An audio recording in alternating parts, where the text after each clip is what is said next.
Hello, hello, hello, and welcome to the Babe Bulletin podcast where we talk self-love, empowerment, boudoir, and anything else that makes us feel like a total babe. My name is Alicia. I'm a boudoir photographer and a body liberation expert, and I am so happy that you are here and joining me. We have a very fun episode. You've probably already seen the title by now, but we're doing another Am I the A-Hole series because I thought the last episode I did was so much fun, and I had a really good time reading the stories to you and talking about them that we're going to do it again. Last time, I believe we focused on lingerie, and this time we're going to be talking about self-care. So we don't need much of an intro. I say let's just jump in and get to our first Am I the A-Hole? So this was posted on Reddit 4 months ago by 20Ts. Am I the a-hole for thinking about breaking up with my girlfriend over my self-care habits?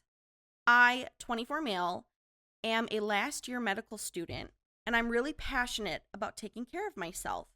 I've been dealing with acne and oily skin since I was 16, so I've had to work hard to develop a skincare routine that works for me. I have a care routine and I stick to it. Since I don't have much time in the weekdays, I have a small but efficient routine, and I go all out to pamper myself in the weekends. I also take supplements and have a good diet plan.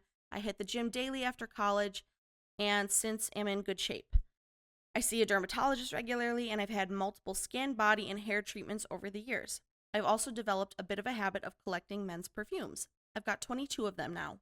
I don't do makeup, but I do have concealer, loose powder, and some eyebrow lash stuff that I use only for special occasions. My girlfriend, 23 female, is also a student at my college, but she's a year younger than me. We've been dating for a while now. She's been giving me a hard time about my self-care routine. She thinks I'm being feminine because I take care of my skin, shave my body and face every 2 weeks, and use lip balm and sunscreen regularly. She's always comparing me to other men she knows, saying that they're real men who don't do this kind of stuff. Yesterday was the final straw. We were hanging out with a group of friends in the canteen, and one of my friends asked me for a lip balm recommendation. My girlfriend laughed and turned to the whole group saying, "Looks like I'm dating a woman." My best friend stood up for me, telling her that there's nothing wrong with taking care of ourselves, but I'm still feeling pretty hurt and frustrated. Am I being unreasonable for considering breaking up with her over this? Has anyone else dealt with something similar? Edit. Okay, I think I need to tell you a little more about the makeup part. I study long hours and have dark circles. A cousin of mine who is also a makeup artist encouraged me to get concealer and a good setting powder. I know a lot consider it feminine, but I don't want to look dead in photos and on special occasions with my lack of sleep. I was initially hesitant very much about it, but decided to go for it on one special occasion / date / for the days that I look almost dead. What I want to say was that I don't have an extensive makeup routine. Also, my sister shaved my eyebrows when I was 15 because I took her chocolate back then. I have been trying to grow them out since, but god dang, that shit don't grow easily. Every woman who plucked their eyebrows in the 90s completely understands where you're coming from. But let's talk about it. And is he a jerk for thinking about breaking up with his girlfriend over her response to how he chooses to care for himself? No, I don't think he's a jerk for considering breaking up with her. It would be very frustrating if someone that you love, who is supposed to care for you, who is supposed to support you, is belittling something that's important to you, regardless of what the activity is. That would be very frustrating, and I don't see how two people could kind of work around that without one person either giving up the thing they love or the other person starting to become supportive. So there's definitely a conversation that has to happen here where you explain, hey, you're hurting my feelings when you make fun of me for my skincare routine or how I choose to groom my body hair or whatever it may be. Like, you're hurting my feelings when you make fun of that. And if that boundary has been set and she continues to cross it, then yeah, I think it's time to probably move on. If you've had the conversation and she doesn't respect that boundary, then she won't respect any future boundaries that you put in place either. I want to also circle back to the mockery of what you're doing being considered feminine. Men can do feminine and masculine things. Women can do feminine and masculine things. Any gender has a masculine and a feminine part of themselves. And that's not something that we have to be afraid of or shy away from. There's nothing wrong with that. So even if we consider putting makeup on to be feminine, why can't men do that? Women can lift weights. Women can be strong. Women can be protective. Those are masculine traits. Men can cry when a movie is sad or have empathy. Like, those maybe would be considered feminine traits. But the balance of both is really good. We kind of need both, right? If your kid falls off of their bike and you approach them with empathy and support, that might be considered feminine, but that's what that kid would need in that moment, right? And then the masculine part of you could say, but you know what? We're going to try again. We're going to be strong. We're going to be brave. I know you can do it. Great. Okay, now the masculine side of you has come out, right? Like, there's nothing wrong with having both.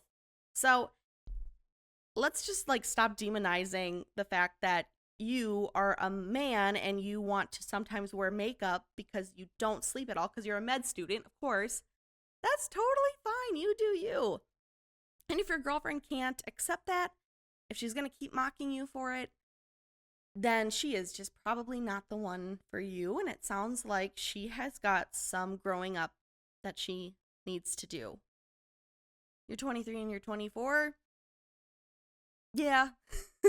I know at 23, I was certainly not where I am now in terms of empathy and understanding. So I hope she grows with time, but it's not necessarily your responsibility to teach her how to do that. If you can't stand for making fun of you, which, I mean, who would? Then it's time to move on and find someone who will support your skincare routine, your, whatever. And also keep wearing the sunscreen. You mentioned that you wear lip balm and sunscreen. Great. Keep doing that. We all need to be doing that. So no, long story short, not the a-hole for wanting to break up with your girlfriend over your self-care habits at all. Let's jump to our next question. I included this one because massage and self-care, those go hand to hand. And when I saw this one, which is about getting a massage from her spouse, I was like, okay, we're going to include this. So this was posted a year ago by Past Combination 8852. Am I the a-hole for wanting to leave my husband because he refused to give me a massage? I know it sounds ridiculous, but hear me out. We've been married close to 10 years and in our mid-30s. He struggles to express his feelings. Fine. Wants to watch TV all day. Fine. Doesn't like to talk, making me feel lonely. Fine. I'm just going to interject and be like, none of that is fine. But okay, back to it. The one thing that I've always been so anxious about, though, is him not being there when I really need him. When he fractured his ankle over a year back and took time off of work, I went straight into nurse mode and did all that I could to be there for him and ensure he was relaxing whilst I watched our small child, battled COVID, and looked after him at 8 months pregnant. Somehow I got through that period. I don't expect him to show any appreciation, but I should at least... I gotta interject again. What do you mean you don't expect him to show any appreciation? Ugh. Okay, I'm so sorry that I keep interjecting, but some of these things, I even read these ahead of time, and I'm still like, what are you talking about? Okay, but back into it. I should at least be able to count on him when I need him. 2 days ago, I woke up and stretched my back, and I felt a sudden pain. The pain was bad. My lower back was fine, but the back of my neck and between my shoulder blades, it's been hell. Day 3, and it's even worse. I can barely move my neck or turn or lie in bed. I'm guessing I've pulled a muscle, but the pain is so intense with just even me sitting up.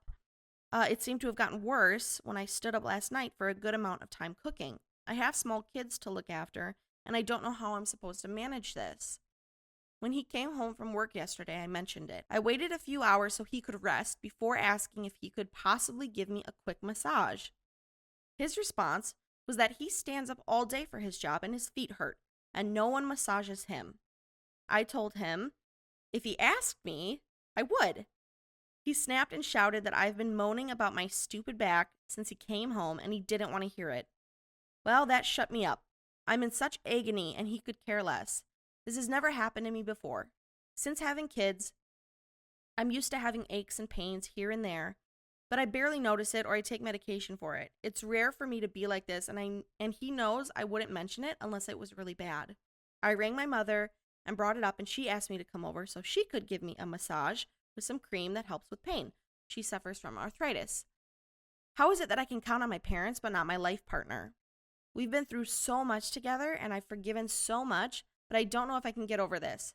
My worst fear is me getting sick or a loved one passing away and him not being there for me. I feel like I'm getting a taste of what to expect. To top it off, he's waited until he's at work to let me know that he's sold a bed, which we've already dismantled, and this random man will be picking it up in the evening. The bed is upstairs. I've told him I can barely flipping move, never mind move around furniture. After snapping, he's decided he will come home and bring it downstairs on his break. Guess I won't be going anywhere today. I think the person asking this question already knows the answer, and they just really needed to vent. I would really need to vent if I was in this situation as well. Massage for pain makes perfect sense to me. This is a really important part of injury management. And I relate very much to the speaker only in the sense that I have also been married close to 10 years, and I'm also coming into my mid-30s along with my husband, and this has never once been my experience. I've been dealing with some chronic pain issues for 2 years. When I was seeing a physical therapist, one of the things he actually told me to do was rub my feet, and he's like, do you think your husband will help you out with that? And I was like, yeah, of course he will. So there were many times where my husband rubbed my feet because they were hurting so much. And I'm almost getting emotional because I can't imagine being in a relationship like this where that's not the automatic response. I'm in pain. You're my partner. I need your help. You're also raising his children. You have 2 children together. And his immediate response is not, yes, I will help you. This is beyond self-care. This is not a self-care problem. This is not a stress problem. This is like a straight up he does not respect you for your marriage problem. Like, there's no amount of massages or facials or manicures or whatever self-care you want to indulge in. There's none of that none of that is going to fix this. You're not an a-hole for wanting to leave your husband because he refused to give you a massage. You're wanting to leave your husband because he's a bad husband. He clearly does not support you. I'm not even sure he loves you based on his actions if we're just going off of that.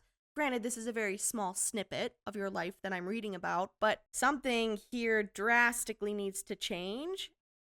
I would, of course, suggest therapy, couples therapy. And if he doesn't want to be involved in that, and I'm guessing he won't based on his response to some of your other questions, then maybe it's time for a separation. Not necessarily like full-on divorce or anything, but maybe you two need to be apart for a little while just to see how you can do. It might give you the confidence that you need to know you can do this alone, and it might make him wake up and realize, oh, I'm going to lose the love of my life because I have no empathy. Something's going on with him. Get your massage. Go to your mom. Definitely work on rubbing out that shoulder pain. I know how freaking rough chronic pain is. I can't imagine dealing with it. And 2 little kids. You said you were on day 3. Yeah, and it's probably not going to get better for a little while. So you focus on you. You do what you got to do. Lean on your mom for help and support. And boy, see if your husband will go to therapy with you. And if not, it might be time for bigger and better things.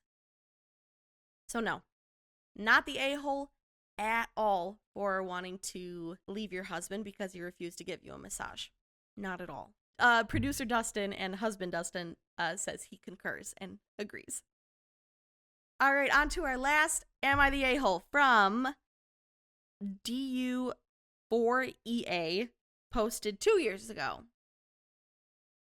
And I'm including it because health and self-care do play a role together. But as I was reading this, some red flags were going up for me, and I would love to get all of your insight as well. Because the person writing this, isn't talking about caring for himself. He's worried about the way his wife cares for herself, but there are some key phrases that I think point out there's a different issue going on. Am I the a-hole for wanting my wife to get healthy before starting a family? I am 31 male, and my wife is months younger. We've been married for over 1 year. She wants children very much, and I am not crazy about the idea, yet willing to do it because I love her. Red flag number one. Red flag number one. I'm 6'1", 160 pounds, and very active. She's 5'4", 200 plus pounds, and not very active. During our dating phase, she was 20 pounds lighter.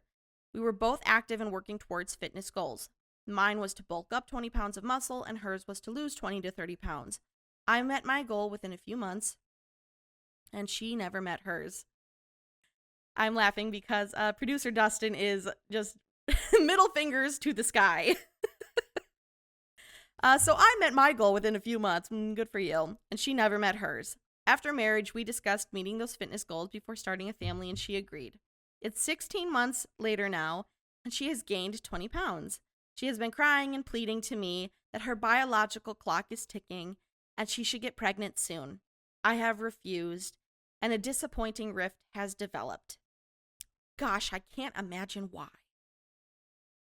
I feel children making a serious business. Parents should be concerned with passing on good traits and being healthy themselves to parent optimally, as well as to be a good example to the children.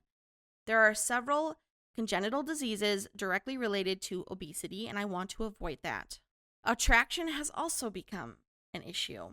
It's so awful that I'm not as interested in her sexually anymore, especially when I see her sleeping 10 to 12 hours often, eating a lot of sweets, and bringing home fast food often. I don't want a situation where she continues to gain weight because we have a child and even less time to work on health goals. More so, she is diabetic and has blood pressure issues. I would detest becoming a widow and a single parent soon after having a child because she doesn't care about that aspect of her health. I want her to exercise with me every time that I do, 5 times weekly on average. I will modify my workouts to fit her in, but she rarely does want to. When she does, she wants to do low-energy tasks like walking the dogs. We have plenty of workout equipment and 6 acres to run on.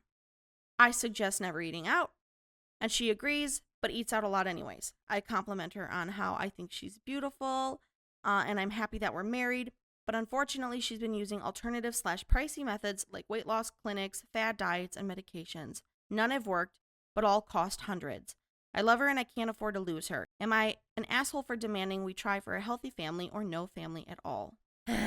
Here are the red flags that I heard going through this that make me think it's not really about health.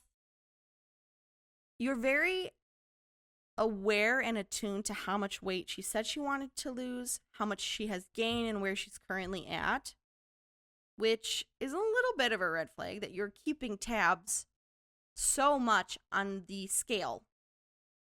That's a little bit like, ugh, to me. You also said that she wants children and you don't, but you're willing to do it because you love her. That's, sorry, a bad reason to have a child. I don't think you can be a good dad if you don't want kids. I think you're going to end up saying, well, you're the one who wanted them, so you should be entirely responsible for them. And I don't, that seems like a bad play. Bad move. So that's a huge concern to me. She is crying and pleading with you that her biological clock is ticking, and you're straight up refusing, which again, I think ties back into the fact that you don't really want to have kids, which makes sense. But yeah, this disappointing rift, yeah, what else would have possibly happened? What else could have possibly happened in this situation? The weight seems to be the biggest concern because it was brought up multiple times.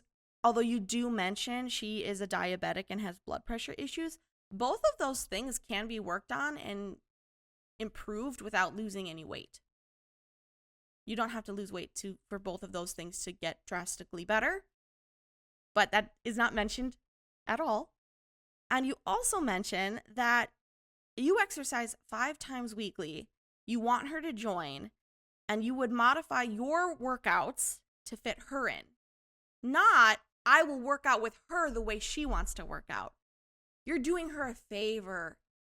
Oh, you're what a generous offer that during your workout time you'll fit her in to your very busy workout schedule. Why don't you try doing the things she wants to do? She expressed interest in doing low energy. I don't even want to call them low energy. They're low impact. And you don't want to do them with her. She wants to take the dogs for a walk. Do you know how great a couple-mile walk would be? That's great exercise, and it's actually no different than running. It just takes longer. The distance is what really matters. So whether you run 5 miles or walk 5 miles, your body is experiencing like the same thing. Why aren't you interested in doing those with her?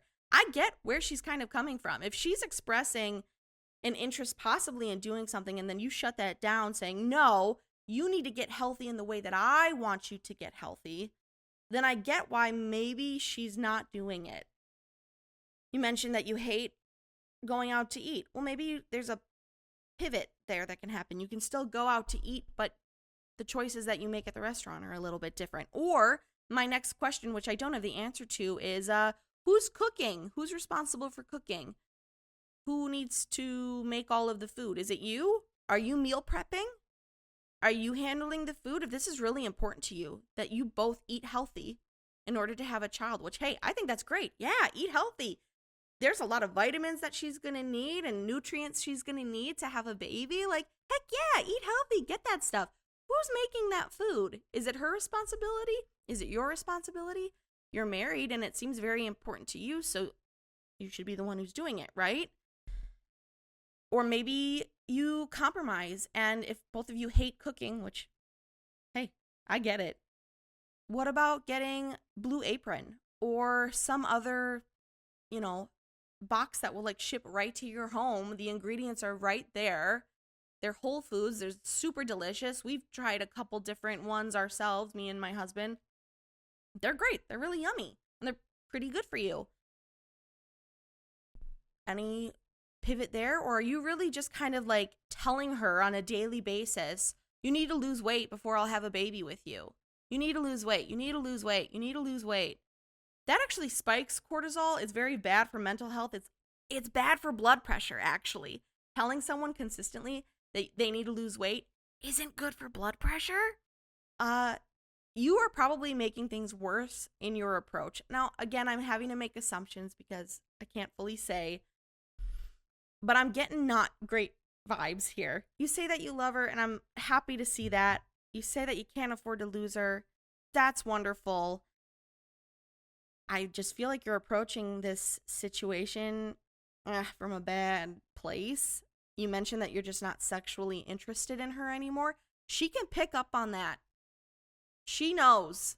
Even if you haven't said it to her, if you tell her you're so beautiful, but you never want to sleep with her because you're not sexually interested in her anymore, she knows. She knows what's going on. So you're lying to her, and she knows that. The other red flag that I came across was mentioning, I would detest becoming a widow or a single parent soon after having a child because she doesn't care about that aspect of her health. I would detest becoming a single parent. There's something about that phrase, the way that you're wording it, that makes me think like, I don't want to do this by myself because I don't even want to have the kids. So she really does need to be around so that somebody can watch these kids, because I'm not going to do it. I would detest being a single parent. I don't know. It wasn't like, maybe I'm reading into that too much, but that sentence struck me in a very odd way because that's not how I would ever phrase, if I were to speak about the death of my husband, that's not how I would word it. I would detest becoming a single parent. No, I would detest if I lost her because of something we could have been working on. I would detest if I lost him because of choices I could have helped support him in. That would suck. I would be devastated. Like, I don't know. That's not what's coming across here. I don't think you're attracted to her anymore. I don't think you want kids. And I think you're looking for a reason to not have them with her. And I think you found it. I think it's her weight. I think that's what you're saying. I don't want to have kids with you, period. But I can't say that because we're already married. And I don't want to break up with you. So I'm going to create an excuse. Wanting your spouse to be healthy. I don't think there's anything wrong with that. We all want our spouses to be here for as long as possible, and we want them to have the best life possible because we love them. But you got to meet her where she's at then. If you genuinely, truly want that, you got to meet her where she's at. So do some low impact workouts with her. Walk the dogs. Go for hikes. Start making really yummy food that she doesn't have to cook if you're worried about that. Replace eating out with, again, maybe like a meal service plan. I don't know. To me, that's so obvious that there are things here that you could do to improve the quality of both of your lives, and you're not doing it. Now, some of the responsibility, of course, to be healthy falls on her as well, but at the end of the day, we can't judge other people for necessarily the decisions that they want to make regarding their own health. I don't know. I think something else is going on here. I don't think this is about health. I don't think this is about the way she chooses to care for herself. I think you maybe just don't want to have kids with her, and you have found your excuse for not doing it. No, I don't think you're the a-hole for wanting your wife to get healthy before starting a family. I think that, hey, I want both of us to be as healthy as possible. You, by the way, also have to be included in that, because sperm carries a ton of like genetic material, and the health of the father actually has a direct impact on the health of the baby. Noticed you didn't bring that up at all. Interesting. But I think both of you should want to be healthy before starting a family. I think that's wonderful. I think that's a great thing. But you both have to be on the same page. You both have to be willing to do it together. And you both have to be supportive and kind and empathetic to one another as you do it, and meet each other where you're at. And I think that's where this like rift is happening. That's probably not how the conversations are going, just based on what you've mentioned in this post. So, I've said it already multiple times. Couples therapy. Go try couples therapy. I think that would actually genuinely really help, because I think you both probably really love each other. And I think you just aren't communicating some of the actual issues that are going on to one another. And couples therapy would be a great place to do that. So go and try that. All right, that was everything. Before we jump into Babe of the Week, I just want to let y'all know, if you want to support the podcast, you can leave a rating or a review. They really, really help us out. They get more ear holes on this bad boy. So wherever you're listening, if you could leave a review or a 5-star rating, that would be incredibly helpful. And if you want to support the studio and the work that I do here at Buxom Boudoir, you can find me on social media pretty much everywhere. Instagram, Facebook, TikTok. Those are the big ones. Buxom Boudoir. I'm on YouTube and Pinterest as well. And let's jump in now to the Babe of the Week. And I'm actually going to throw it out to all of the peaceful protesters who have been out there on the weekends for the last couple of weeks. Here in Port Washington, there's been a really nice turnout. Other small cities as well are doing great. Of course, the big ones are doing it as well. But peaceful protesters, you love to see it.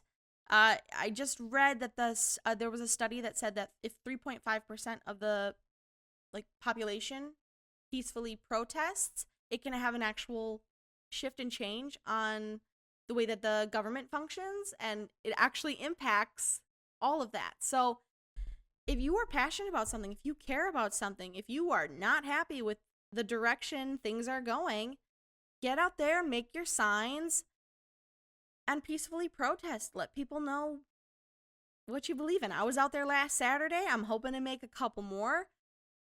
It was really nice. It was a great form of community. I say had fun. I mean, I was with my friends. It was a beautiful day, and I'm just going to shout out to any person who is peacefully protesting right now. Keep going. Keep doing that. You do you. I think it's great. I love seeing it. It makes me feel honestly very patriotic to see it. So, shout out. Woohoo. Peaceful protests. We love them. We love to see them. Thank you so much for being here, for joining me, for listening. If you have any thoughts on the 3 questions that we read today, please leave them in the comments. I would love to get your opinion as well. And I will see you all back here for the next episode of the Babe Bulletin. Remember that your body is a good body. Be kind to it, and we'll chat again soon.